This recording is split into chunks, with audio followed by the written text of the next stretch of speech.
తల్లికి వందనంపై వైసీపీ నేతలు విషం కక్కుతున్నారని కడప జిల్లా జమ్మలమడుగు నియోజకవర్గ టీడీపీ ఇన్ఛార్జ్ భూపేష్ రెడ్డి ఆరోపించారు. ఇంట్లో ఎంతమంది విద్యార్థులుంటే అంతమందికి తల్లికి వందనం ఇస్తున్నామన్నారు. గతంలో వైసీపీ నేతలు మాయమాటలు చెప్పి విద్యార్థుల భవిష్యత్ నాశనం చేస్తారన్నారు.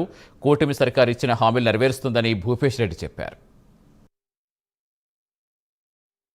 తల్లిదండ్రుల ముఖాలలో ఇచ్చిన మాట ప్రకారం సూపర్ 6 లో భాగంగా తల్లికి వందనం ఎంతమంది పిల్లలుంటే అంతమందికి 15,000 చొప్పున ప్రతి ఒక్కరికి నారా చంద్రబాబు నాయుడు గారు, విద్యాశాఖ మంత్రి నారా లోకేష్ బాబు గారికి ఈ బాధ్యతలు అప్పచెప్పి అందరి తల్లిదండ్రుల ముఖాలలో చిరునవ్వు ఉండేటట్టు ప్రతి విద్యార్థికి అందే విధంగా సూపర్ 6 లో భాగంగా తల్లికి వందనం ఇచ్చిన మాట ప్రకారం మేము నెరవేర్చుకున్నాం.